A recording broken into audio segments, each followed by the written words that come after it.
Buenas tardes amigos, bienvenidos a esta jornada vespertina Celestino.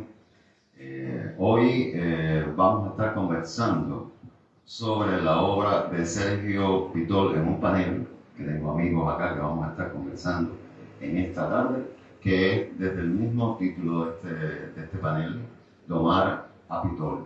Realmente ya es todo un reto, pero vamos a tratar de hacerlo, vamos a tratar de acercar al público joven y al público en sentido general a la obra de este extraordinario escritor mexicano, nacido un 18 de marzo de 1993 en Puebla. Autor, novelista, poetista, traductor, ganador del premio Herralde de novela, del premio Juan Rulfo y también, por supuesto, del premio Cervantes, un autor prolífico, con una cuidada y precisa vocación por el lenguaje y una obra vital testimoniante de un hacer literario que ahorita lo conversábamos antes del panel. Logró trascender buenamente la literatura, las circunstancias de escribir desde México y convertirse, como es hoy, en un verdadero clásico de la literatura universal. Para ello tengo aquí junto a mí a Rubén Rodríguez y a Manuel García Verdesia, que van a estar conversando en detalle acerca de la impronta, de la heredad de este extraordinario autor. Yo quisiera, para comenzar este panel, entonces invitar a Rubén Rodríguez, que nos va a dar su visión personal acerca de la obra de este autor. Bienvenido, Rubén, al espacio gris de la conspiración. Gracias, buenas tardes. Yo, como no me asiste el don de la elocuencia, he preferido traer por escrito esta aproximación a la vida y la obra de Sergio Pitol. Al mexicano Sergio Pitol de Menegui llegué tardíamente, ayer mismo, como quien dice. Confieso que su biografía, referida por él mismo en su largo discurso de agradecimiento por el Premio Cervantes 2005, me resultó en extremo llamativa, por sus ingredientes de doble orfandad temprana, enfermedad infantil, tutelaje femenino y aprendizaje en entorno rural decadente, estudio de leyes, carrera diplomática, viajes, fama, todo emparentado con su majestad el arquetipo. Le coloco el colofón de su enfermedad neurológica final como un cruel delete afásico, pues ¿qué puede ocurrirle peor a un escritor que olvidarse de las imprescindibles y amadas palabras? Así como Dulce María Loinaz bromeaba sobre su ceguera, suponiendo que Dios le había privado de la vista por el uso desmesurado que hacía de ella para prehender la belleza, imagino que alguna cruel deidad de los aztecas con nombre impronunciable ha de haber privado a Pitol de las palabras, su modo de nombrar las cosas, aunque hay criterios encontrados sobre si podía aún apreciar su amada música clásica en sus últimos días. La afasia primaria progresiva no fluente que padecía, un proceso degenerativo cerebral parecido al Alzheimer, le fue borrando los archivos. Este síndrome del sistema nervioso afecta la comunicación, impide expresar el pensamiento, comprender y encontrar las palabras para desarrollar el lenguaje. Internet daba cuenta, en una búsqueda que hice, del litigio por su custodia, ya como discapacitado, en vísperas de su muerte y luego de ellas, así como los conflictos entre su familia y la Universidad de Veracruz, que le detentó casi como uno de sus activos fijos tangibles. Habituado a otros periodos narrativos, otros estilos y otras formas, en su mayoría austeramente anglosajones, me costó al principio abrirme paso en esa prosa densa, aunque luminosamente lúcida, del mexicano Sergio Pitol. Luego de intentarlo varias veces, concluí que había que empezar a leerlo los domingos pasado el mediodía, si no llueve. Luego de un par de involuntarios olvidos domésticos que casi me dejan sin provisiones refrigeradas y sin casa, también mientras leía primero Cementerio de Tordos, su novela corta, y luego Hacia Varsovia, un cuento que no sé por qué asocio con Borges y que está compilado en la espléndida selección que prologa su amigo Enrique Vila-Matas. Entonces supe que no se debe leer a Pitol mientras uno está cocinando, porque corres el riesgo de que tu vida se convierta en su trama y tú mismo acabes atrapado en un argumento de pesadilla como el de una historia de Sergio Pitol. Como sé que en las cosas que escriba a partir de ahora se me habrá pegado como una mala gripe algún tufillo de la prosa de ese autor, transversalizada por un sutil aliento autobiográfico, aunque ya se sabe que uno siempre habla sobre sí mismo, en su producción literaria, sea de ficción o no, concurren varios elementos comunes. Dígase la memoria, el extrañamiento, lo onírico, ciertos estados alterados de la conciencia y el viaje como movimiento espacial y como introspección. Él mismo lo define en el libro donde realiza balance de su trayectoria titulado El arte de la fuga.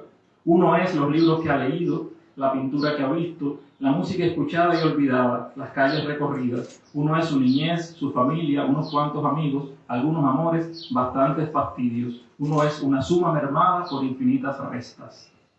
Los estudiosos han marcado dos periodos en su literatura. El inicial, que él mismo define como personajes e historias que arrancan desde una zona de desastre y están emparentadas con su crecimiento en un sitio llamado Potrero, una población aledaña a un ingenio azucarero, sin que por eso produjera Pitol lo que yo llamo literatura de Batey, y entornos decadentes asociados a la Revolución Mexicana. Las historias remiten en este caso al periodo anterior a este proceso y se sabe, se nutrieron en el universo cercano a la casa familiar, regentada por una abuela mítica.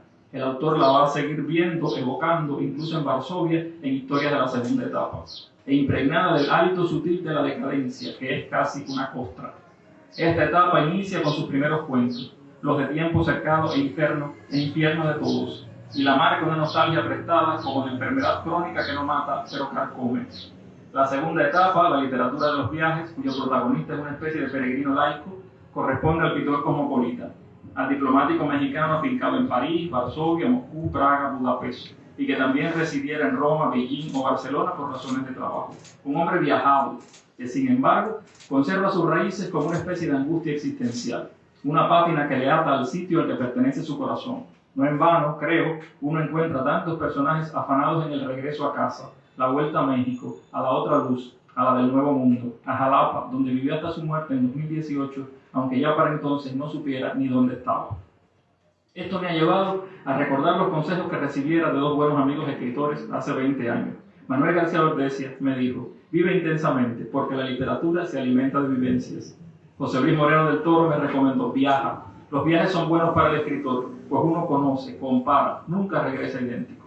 Ambas particularidades concurren en Sergio Pitol, al que creo, además favorece otra condición, la de traductor, pues lo fue de notables casas editoriales como Seis Barral, Tusquets y Anagrama.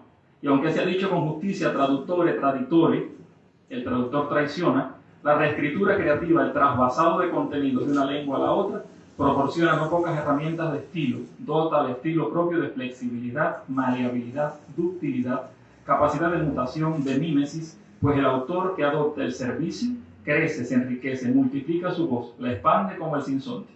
Y en su caso trasvasó al español a Jane Austen, a Joseph Conrad, a Lewis Carroll, a James Henry James, a Robert Greene y otros más, incluidos sus favoritos rusos Chekhov, con quien se reencontró en Moscú. Entresacando de sus textos ensayísticos frases significativas, he hallado una que serviría para cualquier decálogo escritural. No es suya, la aprendió de uno de sus maestros.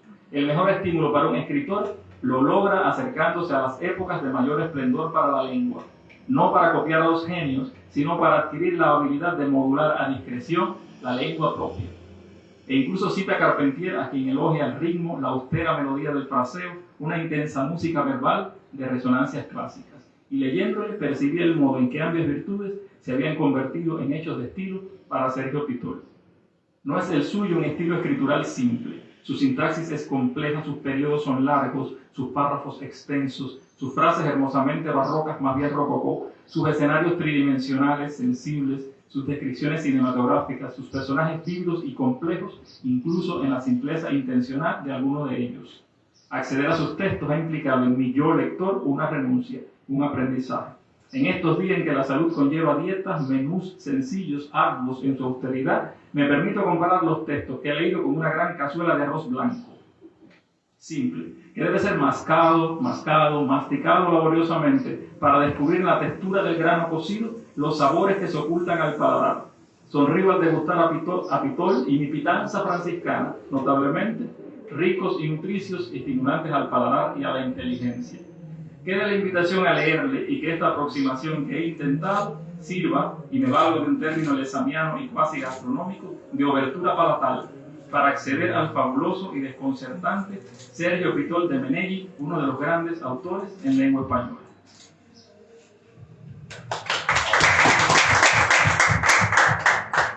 Ciertamente, gracias Rubén por esta aproximación enjundiosa a la obra de Sergio Pitol.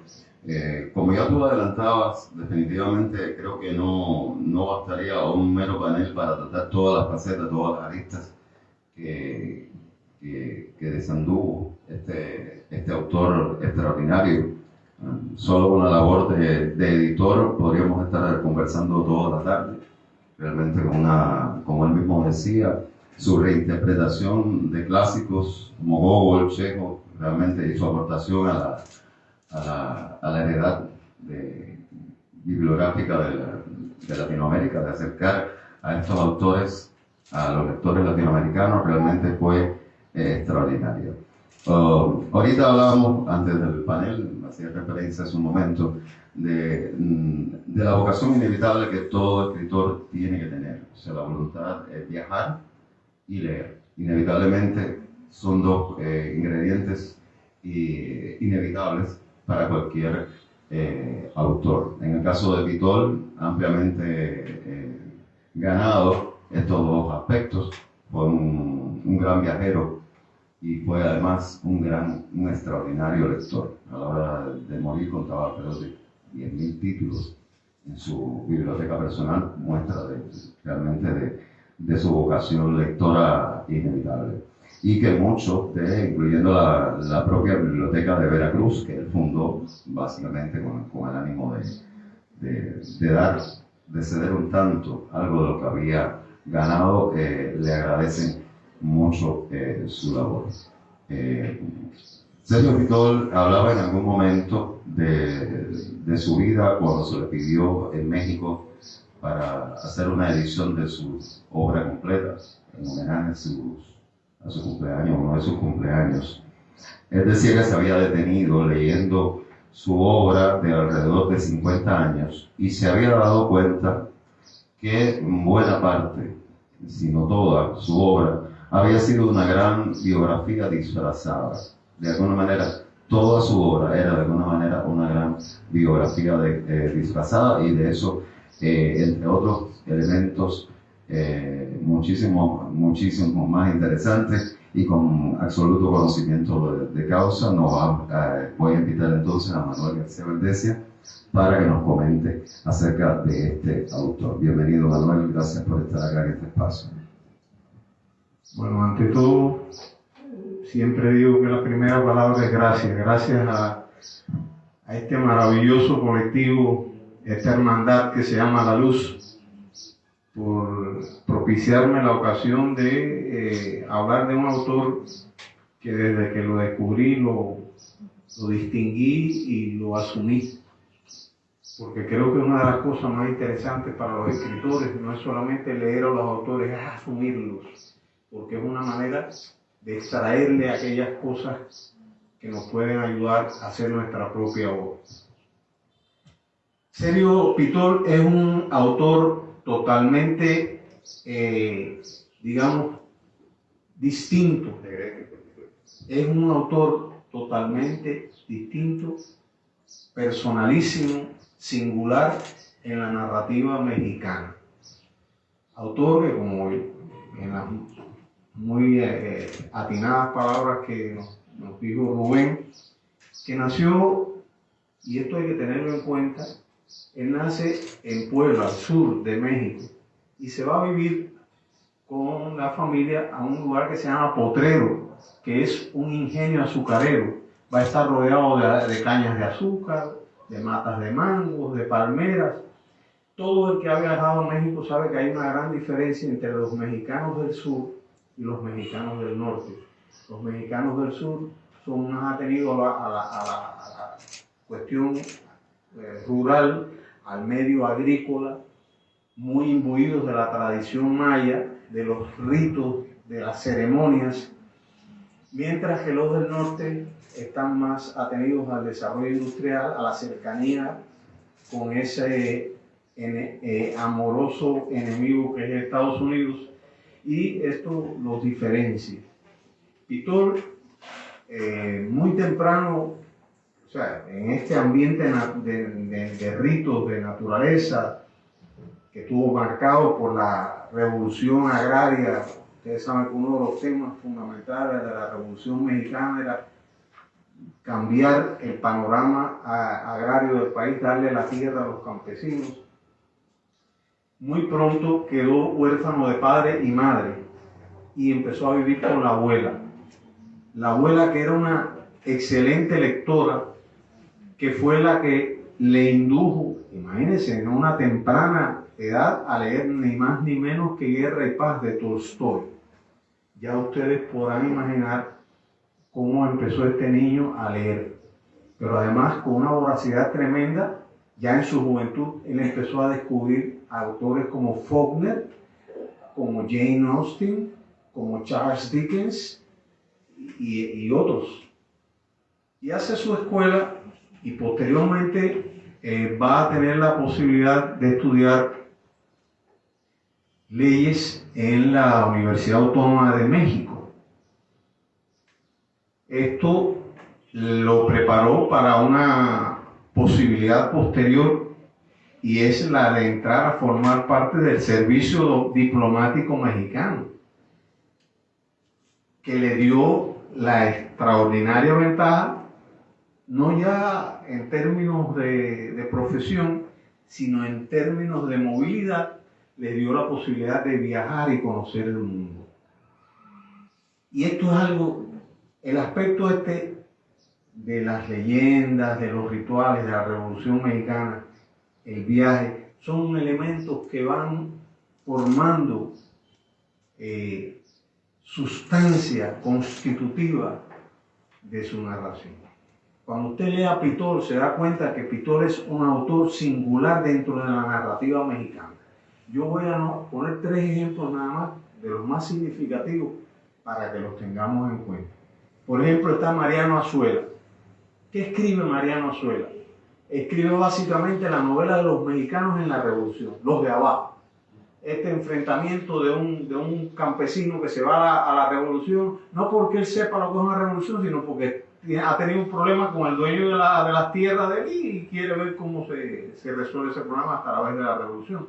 Pero entonces también hay un intelectual que por simpatía con estos campesinos entra a la revolución. En definitiva, que entran a la revolución sin tener una conciencia exactamente ideológica de por qué la revolución.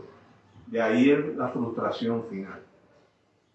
Y él sintió esto en su casa, cuando sus mayores hablaban de los tiempos anteriores a la revolución y después de la revolución, pero hablaban en un sentido de algunas cosas que enaltecían del pasado y otras cosas que demeritaban como frustraciones legadas por esta revolución que no se completó. Ustedes saben que realmente la reforma agraria solo se hizo posteriormente por Lázaro Cárdenas, muchos años después.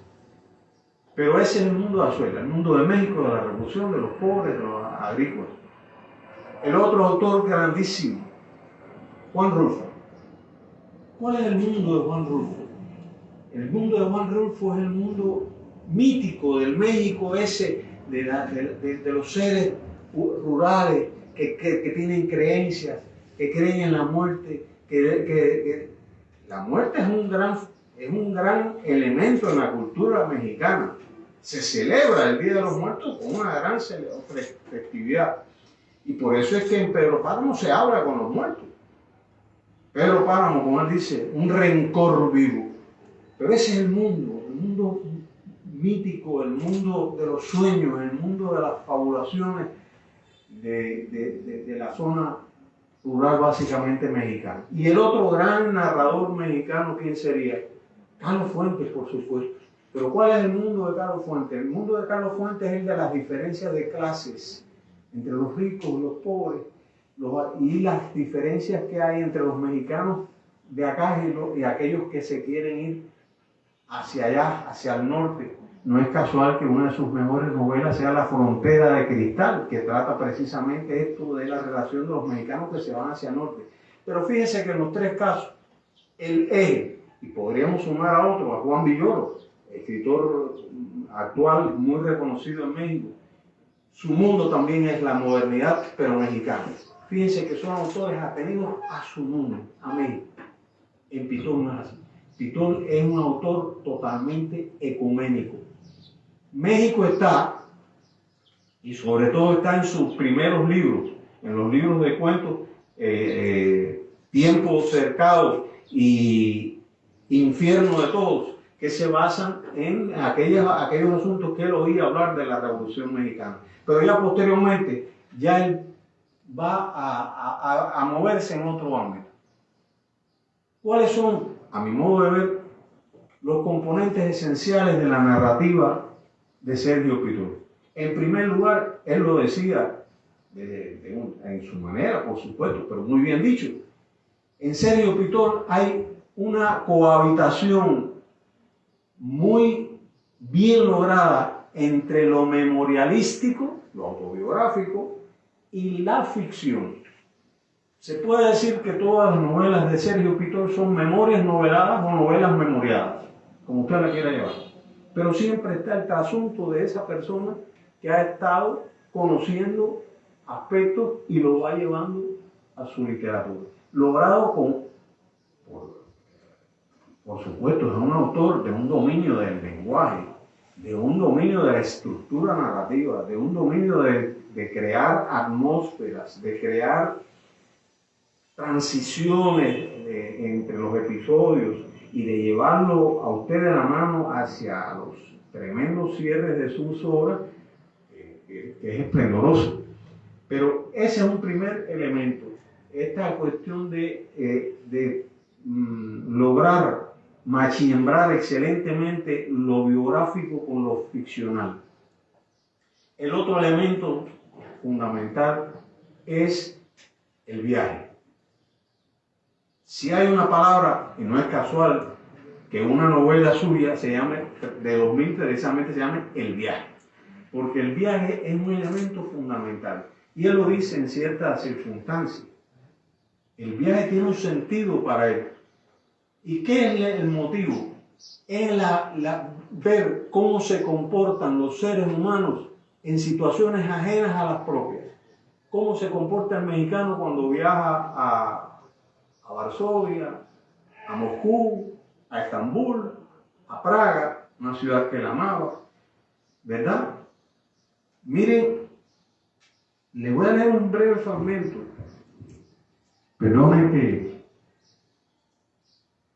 les voy a leer un breve fragmento de uno de sus grandes libros, Domar a la Divina Garza, que es una novela que yo creo que todo escritor debería leer. Voy a hablar después por qué. Y él dice, el personaje dice algo que evidentemente es un concepto creativo de Pitol.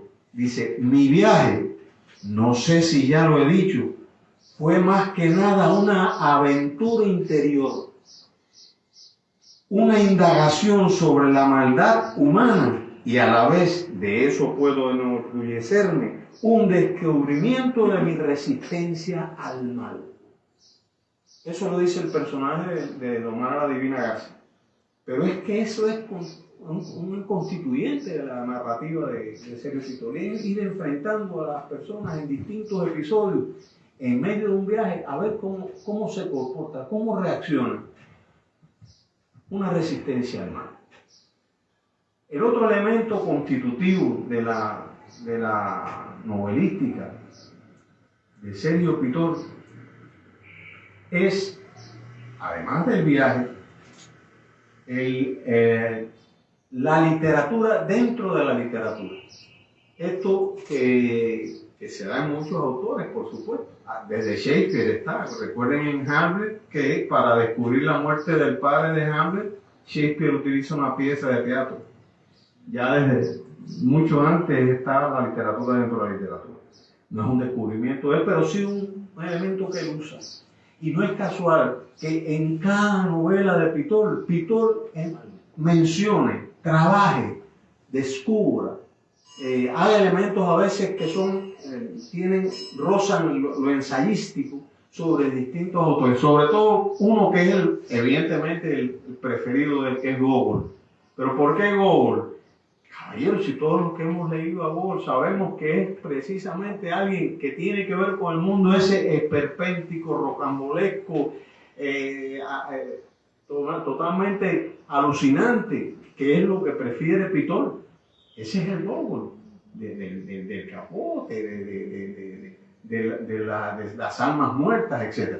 Entonces, fíjense, si esto es así, que precisamente en su novela Domar a la Divina Garza, y aquí me voy a detener un tantico, porque tiene varios libros, como El arte de la fuga, como el que se mencionó ahorita, como El nocturno de Bujara. El arte de la fuga precisamente está basado en una obra de Liszt. La fuga, como elemento musical, ustedes saben que la fuga es un tema que va variando y por eso es como que se va fugando, de ahí viene el término, y él lo usa para este hombre que se va a Venecia, y en un viaje a Venecia se le pierden los espejuelos, y entonces él empieza a ver el mundo, pero imagínense, fíjense lo que le digo de lo alucinante de su novelística, ¿no?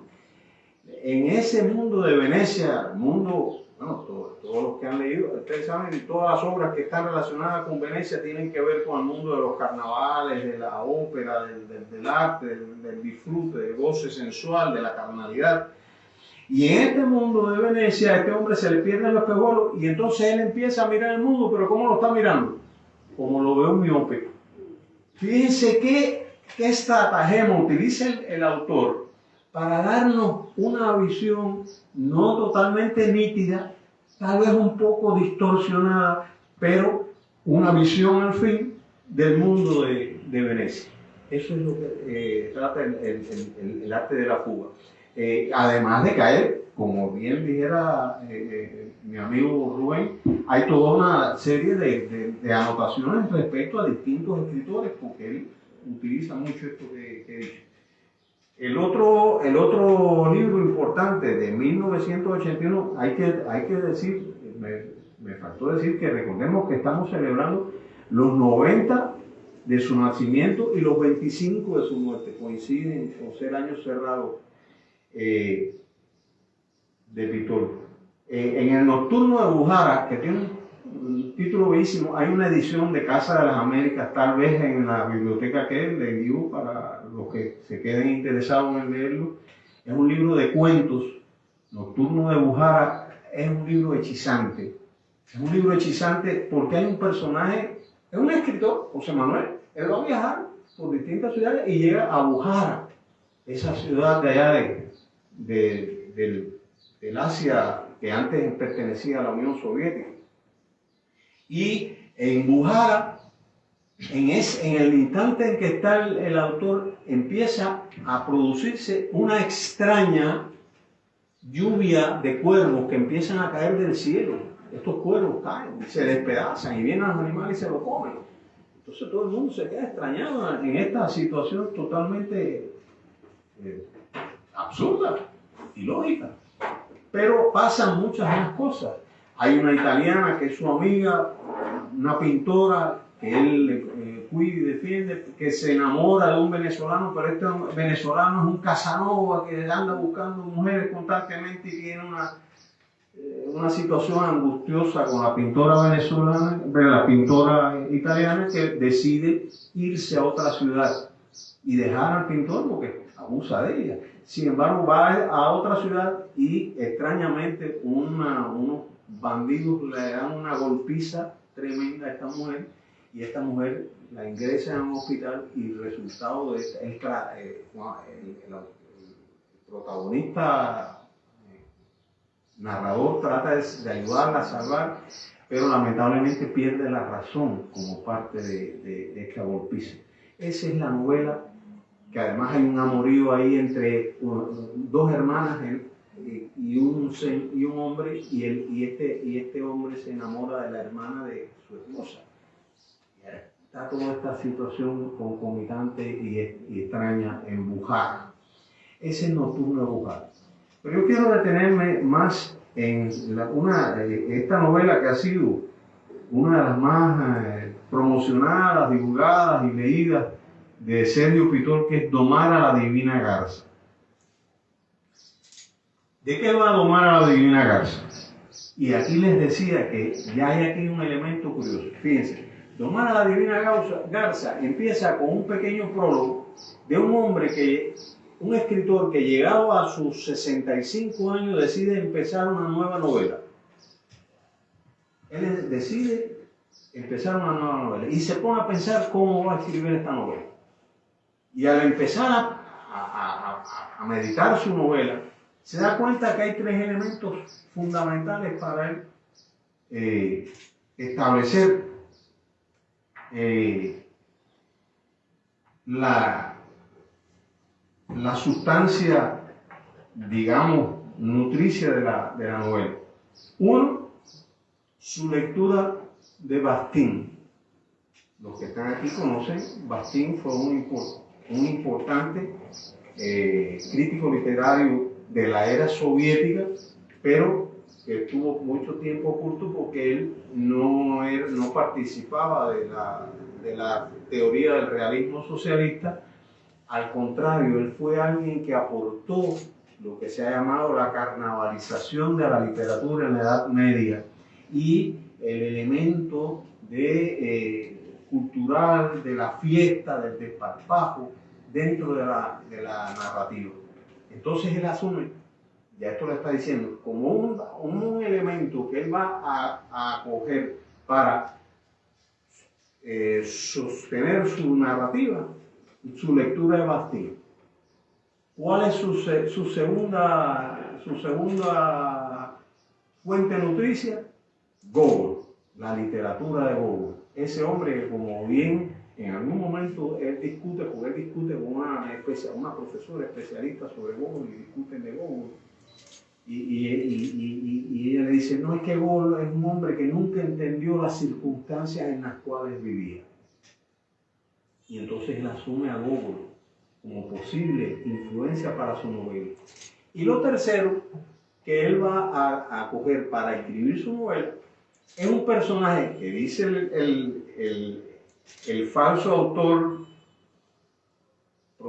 protagónico en esta novela, que ha conocido a un tal Pepe Brosas. Pepe Brosas, que era un fulano que se alargaba de saberlo todo, y sobre todo del Dante. Y él lo sintetiza en una frase que es tremenda. Dice, era alguien que lo sabía todo, pero no entendía nada. Y esos son los tres componentes de su novela. Y a partir de ahí empieza ya la novela que está escribiendo el personaje dentro de la novela. Es la historia de Dante. Fíjense cómo se llama el personaje, que Dante C. Podría ser César, en otros casos utilizan otros nombres con C para ironizar. Estrella.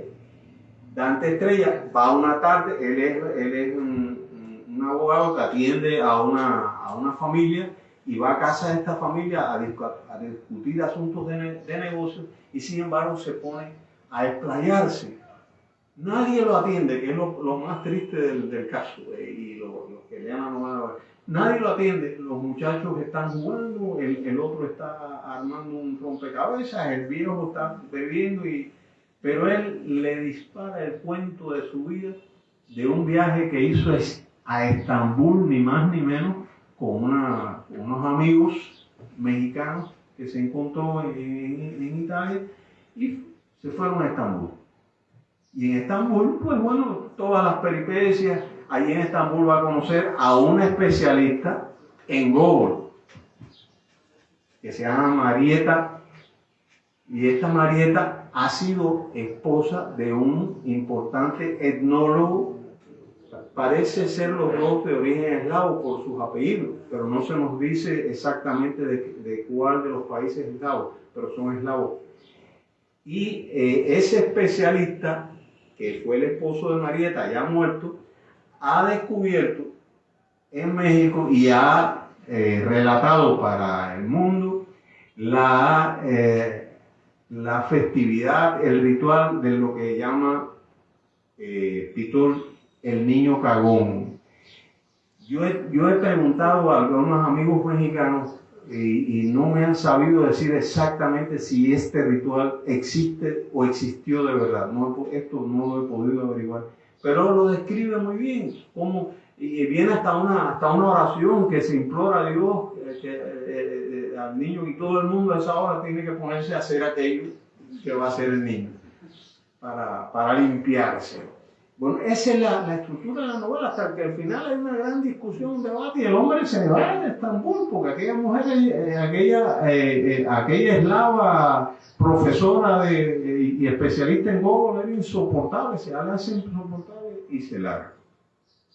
Esa es esta excelente novela que yo los invito a los que no la han leído que la disfruten, Domar a la Divina Garza. La otra a la que me quiero referir por última cosa es El viaje de Pitor.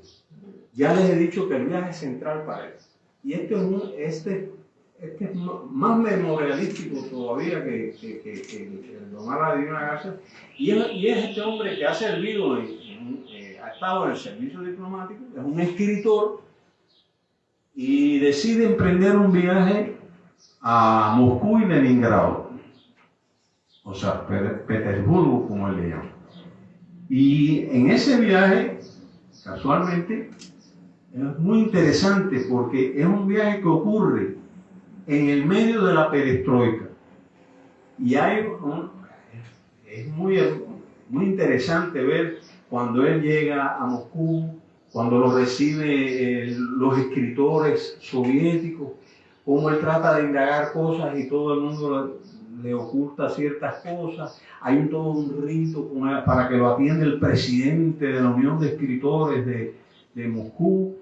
Y entonces el hombre quiere viajar a Georgia, a Tbilisi, la famosa ciudad de la antigüedad, ¿verdad? Y él quiere viajar allí porque ha oído hablar de los misterios de Tbilisi.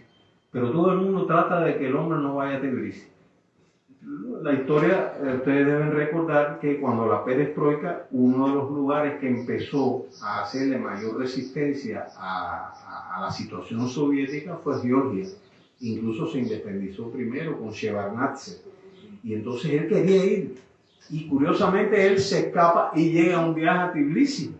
Y cuando llega a Tbilisi es todo lo contrario. La afabilidad de los escritores, la espontaneidad, la libertad para hablar, contarles las cosas.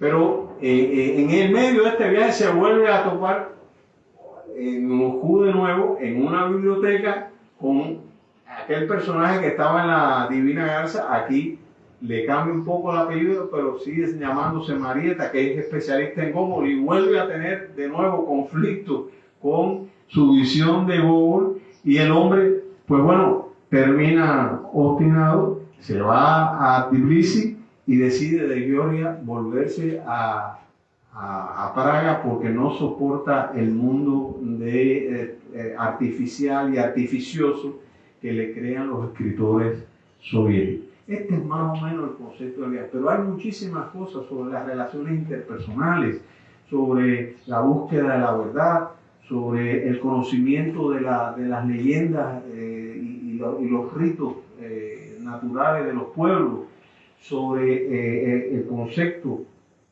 déjame ver si lo puedo encontrar, de la felicidad.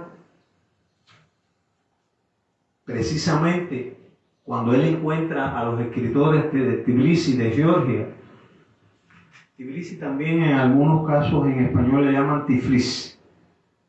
Yo me atengo no me llega a pasar lo que el turquille, que no está ocurriendo tan ridículo, pero es así. Yo no soy culpable. Hay gente que le llama Tbilisi y otros Tiflis. Turquille yo nunca lo usaría.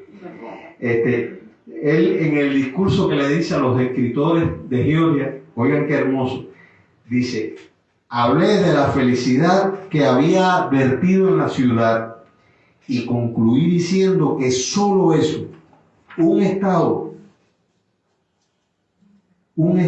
que lograra hacer feliz a su población, que tuviera a la mano los recursos para responder a las necesidades físicas y espirituales de la sociedad, justificaba un sistema político y social. Fíjense la diferencia del discurso que él hace en Georgia con el discurso que no puede hacer en Moscú. Y esto nos habla del sentido de su obra. Yo repito, un autor de una visión universal sobre el ser humano, de una visión de la relación entre la intimidad de lo biográfico y la exterioridad de lo circunstancial, sobre todo en los viajes, donde el hombre está tratando de entender la naturaleza humana y entender sobre todas las cosas algo que nos cuesta tanto entender, la naturaleza del mal. Porque es curioso, miren que hemos pasado siglos, miren que hemos pasado guerras e infortunios y el mal no desaparece. Esto creo que es un gran mensaje que nos deja la generosa, espléndida, extraordinaria obra de Sergio Pitol. Gracias. Gracias, Manolo, por esta exhaustiva y personalísimo acercamiento a la obra de Sergio Pitol, de este autor que definitivamente, como podemos constatar todos los que hemos estado esta tarde, es un autor que definitivamente debemos revisitar, debemos conocerlo, debemos leerlo. No en vano, la biblioteca del Instituto Cervantes en Bulgaria lleva su nombre. Y como para jóvenes está pensado este espacio, Pitol también tenía consejos que darle a los jóvenes escritores. Uno de esos consejos es este que quiero que me permitan poderles compartir. Hay cosas que son fundamentales para ser escritor. En primer lugar, se tiene que conocer el idioma, jugar, hundirse con él, mimarlo o violentarlo si uno siente la necesidad de hacerlo. La literatura tiene un material que es la palabra y si uno no se va afianzando en ella, mejorando el oído, no se avanza mucho. Esto es lo que uno puede transmitir, que se metan a fondo al lenguaje, que no consideren que las reglas de la redacción son lo fundamental. La redacción es importantísima para expresarse, pero muchas veces se estorba en la creación de prosa y poesía literaria, porque hay que forzarla también. Hay que hacer sentir que debajo de esa escritura hay otras zonas, ecos, un claroscuro que no da la redacción. Eso se descubre discutiendo entre escritores, leyéndose y leyendo a otros. Yo soy partidario de que uno tenga 2 o 3 maestros a los cuales venere sin miedo a la influencia o a la imitación. Ser la sombra de un grande no importa, porque llega un momento en el que uno siente que sale de la crisálida, de la cáscara. Pero al principio hay que tomar modelos muy altos porque eso implica un nivel de exigencia.